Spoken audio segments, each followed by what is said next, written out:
A rom-com about the Apollo 11 mission and maybe a fake moon landing? Let's talk about Fly Me to the Moon.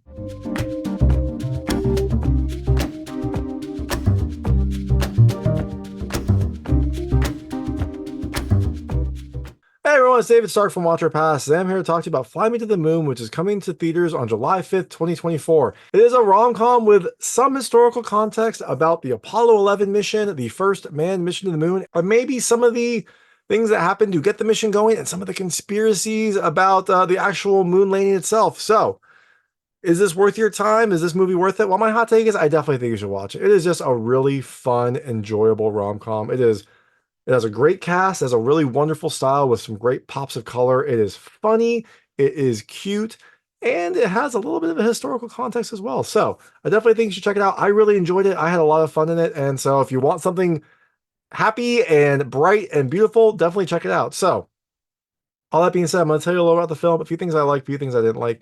Really quickly go into the ending. So as you can imagine, there will be spoilers in the ending section. If you don't want to know what happens in this movie, and you might not, there are some surprises along the way. Although it is based on maybe a true story, that's one of the things I don't know. So you might not care. But if you don't want to know about this film, if you don't want to know anything before watching it, I would turn it off when I get to the spoiler section. Before that, though, I'll keep it vague. I'll keep it spoiler free. I'll let you know when I get to those spoilers.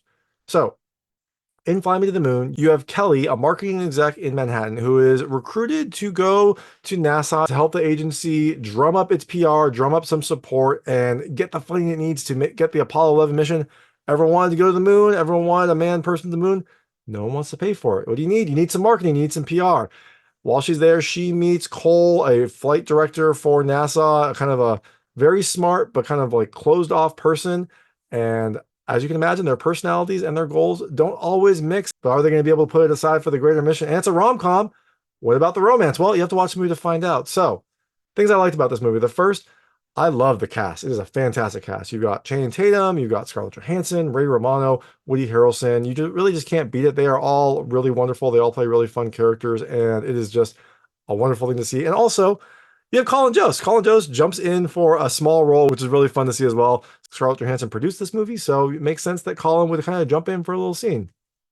The second thing I loved, it's funny. It's just really funny. There's a lot of like really funny moments, a lot of really ridiculous situations, a lot of like nerd humor and funny humor as well. It is a film that's going to kind of make you laugh and make you smile. And hey, we kind of need that right now. The third thing I loved, the style. It has a really, really fun style. It's set in the 60s, so it looks great, but it feels like it has like a 60s like Americana nostalgia to it. The colors are bright, they're beautiful, they really pop off the screen. It really kind of like gives you this like hopeful, aspirational feel to it. And I think that's what this is going for, because this is definitely a time in America where the moon mission was seen as like a beacon of America and a beacon of like what America could do. And the fourth thing I loved, it's cute. Like it is just a cute film. It's fun and it's enjoyable. It's something that you can just go to the theaters and laugh and smile for a while. And the last thing I love, there is some heart in here. There is definitely some heart. You see some growth in some of the characters. You see some growth in both some relationships and some of the outlooks that people have.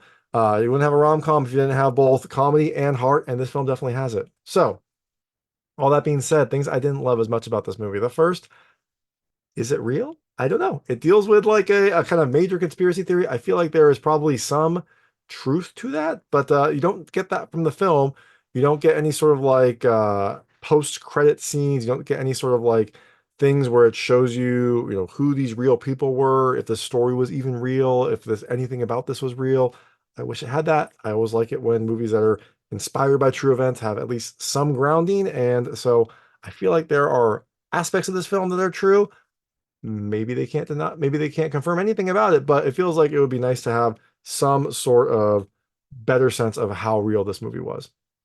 And the second thing I didn't love, this is a weird one. Channing Tatum's makeup. I love Channing Tatum. He is funny. He is a very underrated actor, and he's just a beautiful, beautiful person. But in this film, there was something weird. I don't know if it was his makeup or if he had like gotten work done. His face looks a little bit fake in some of the scenes. It looks kind of like Tom Hanks did in Larry Crown.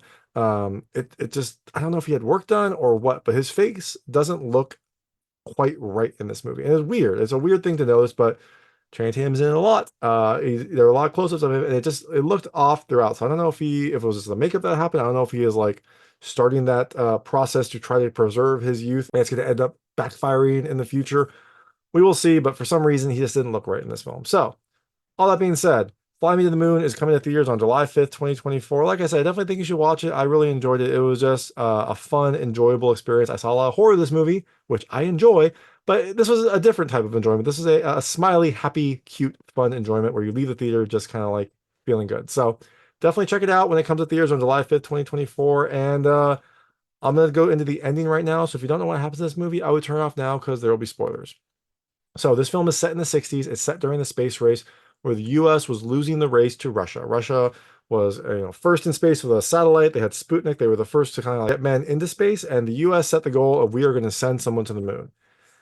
So in order to do that, you need NASA, you need funding. And unfortunately, NASA is not getting the funding that it needs. The Apollo 1 mission was really bad. They are now on the Apollo 11 mission, and that is the one that they are trying to send people to the moon, but they don't have the money to do it. They don't have the funding. They don't have the support. So what do you do? Well, in walks Kelly, a New York marketing executive who is just really, really amazing at her job. She's a fantastic marketer. She's really good at manipulating people, at selling people stuff. She is recruited by this like shadowy government figure named Mo, who wants her to become the head of NASA PR. She takes the job, heads down to NASA, and there she meets Cole, who is the flight chief at NASA. He's feeling the pressure to get people on the moon. He's feeling very responsible for this program. He's a flight chief. He is kind of like the main person, but he has a lot of personal responsibility as well for trying to like get people there, but he is dealing with these budgetary issues. Now, Kelly heads down to Cocoa Beach, Florida to kind of like take over her role, and she randomly meets Cole before taking on her role, and they like have a chance meeting in a diner. It's cute. It's kind of like your normal, typical first rom-com meetup.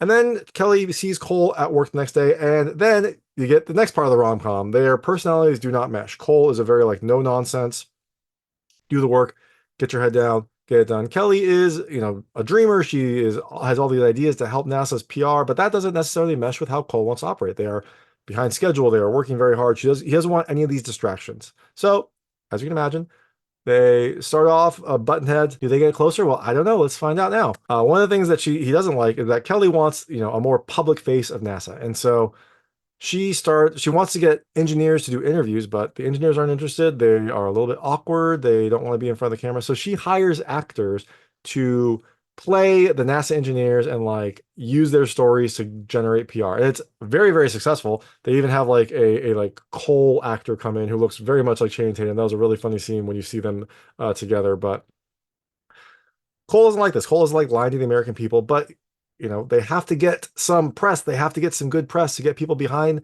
the space program. And so Kelly's methods do start working. They start, she starts making brand deals. She starts like showing some of the things that NASA's done. And there is a lot more public appreciation of NASA, a lot more public like acceptance and a greater interest in the Apollo 11 mission. But as that footprint, as that attention rises, that means that the government is more interested in this. And that leads Mo to have this great idea. Mo, the shadowy government operator, he wants to put a camera on the lunar lander so when it lands, the American people and the world can watch the first person walk on the moon. Great idea, really smart idea. Cole's against it. They're already fighting for weight. They're already overweight on the lander. They're like weighing screws to see if they can cut some weight there. And Kelly wants to add a 15-pound camera to that.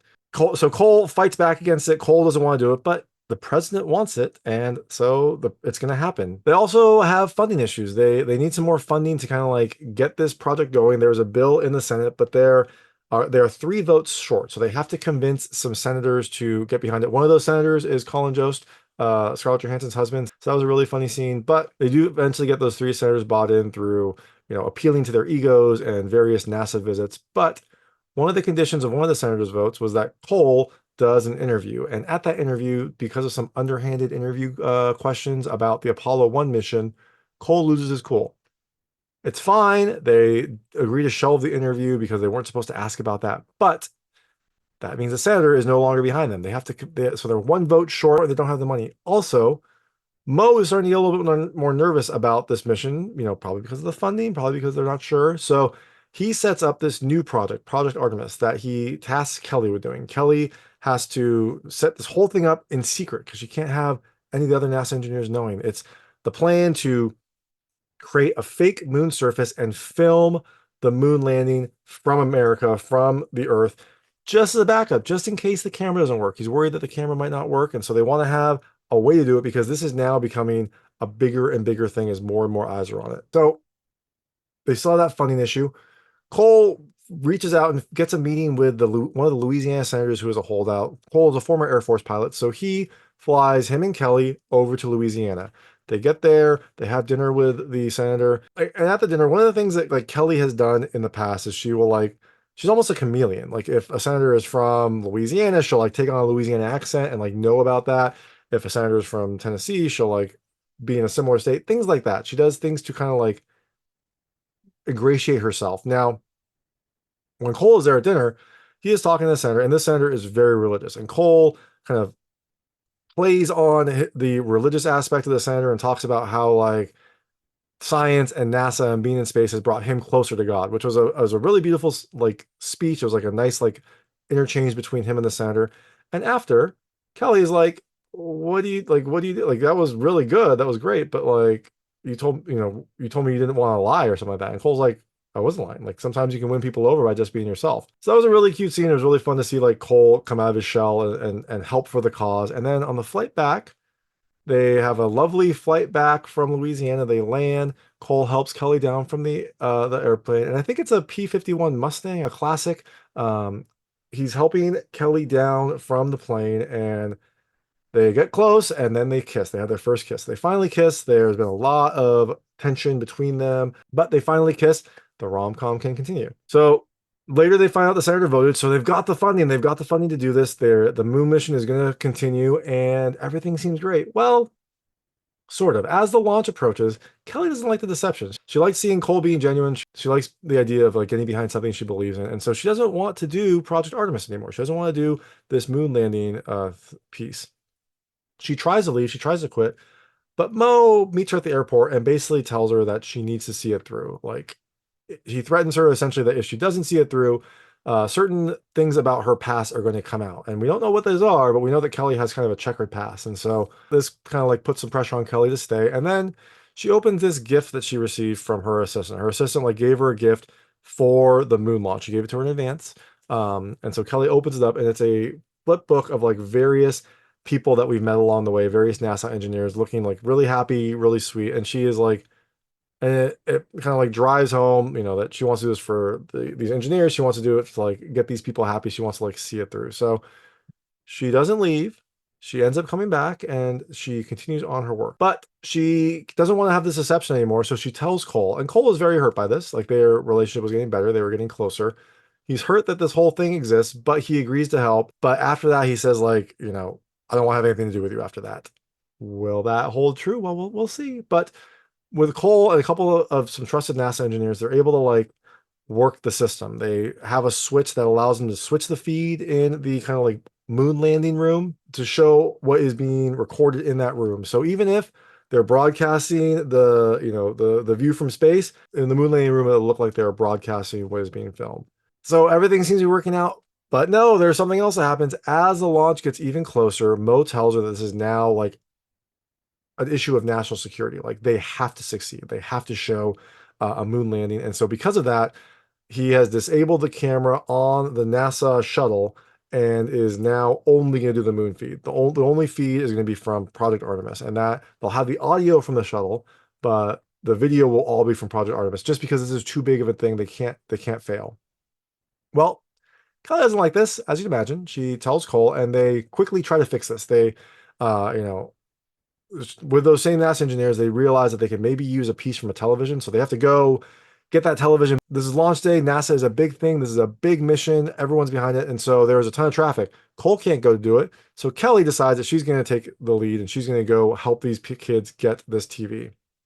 They speed out of, I don't know, Cape Canaveral, wherever it is that the launch is happening, get to an electronics store. It's closed because of the launch. Kelly takes action. She breaks the window. They get the TV. But as they're doing this, some cops pull up and you're like, uh-oh, this is not going to be good. But it's Kelly. She's very persuasive. She's very good at her job. She convinces the cops to give them an escort back to NASA so they can get this mission done. They get up there. They get the piece. They install it into the camera. The engineer is like sweating because they're like in the launch window. It's like the countdown is happening. He's installing it. He gets out. He gets back to the launch control, and Cole's like, "Did you do it?" He's like, "I mean, I think so." But he's like, "What do you mean you think so?" He's like, "Well, I mean, I had like 3 seconds to do it, so I plugged it in, but I didn't have time to test, I didn't have time to do anything. So we don't know if this is gonna work. We are not sure. We'll have to wait to find out." Also, during this time, Kelly comes completely clean to Cole. She tells him about her past, the thing that we have been kind of like hinted at throughout, but you never really knew. Apparently, Kelly said before that she was in sales when she was young, which was kind of true. In fact, her and her mom were con artists. They went around conning people. The cons got bigger and bigger. That's how they went. That's how they survived.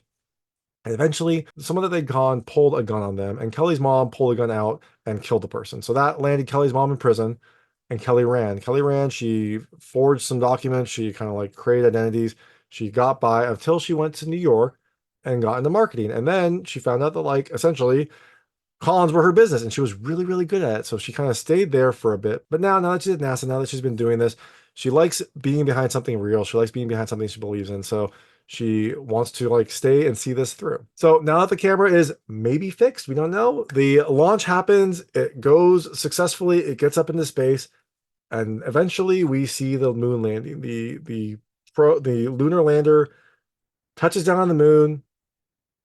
There is a feed. You don't know which feed it is, because what's happening is, as the things are happening on the lunar lander, on the Artemis set, they're doing the exact same thing, because NASA has been like prepping and choreographing how they're going to get out of the moon, the lunar lander, with the camera for a very long time. So everything syncs up really well. So they don't know exactly which feed it is, because everything looks similar. And Kelly's a little bit worried that maybe Project Artemis is actually the feed that's happening, especially when Cole gets a call saying that there's something wrong with the camera. The camera on the lunar lander has like a weird, like the light's not on. There's like a power surge or something. And so they're both worried that maybe they're only seeing Project Artemis and they're like lying to the American people. Well, we find out quickly that that's not the case, because throughout the film, there was this black cat that would like hang out on NASA's facilities. It would cross Cole's path. It was a constant, thing of consternation for him. He didn't like it. He thought it was bad luck. Well, that cat is in the Project Artemis building, and it scares one of the guards. That guard jumps, he falls down from the scaffolding, and he's like hanging from a rope just out of frame of the like Project Artemis recording. And you're like, uh-oh, what's going to happen? And then that cat jumps down and starts running around the Project Artemis facility. Everyone tries to catch it. They try to like stop it, but eventually the cat runs into the frame, into like the moon landing area, and runs out.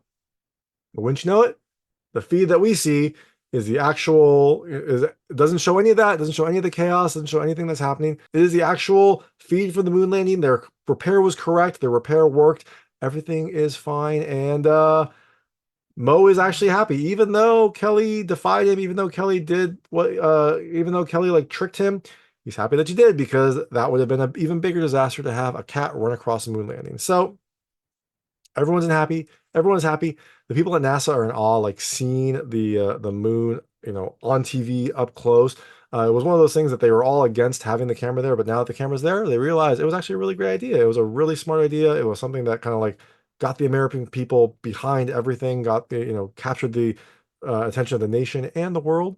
So all's well that ends well. After the astronauts eventually return to Earth and splash down, everyone at NASA is feeling proud and happy.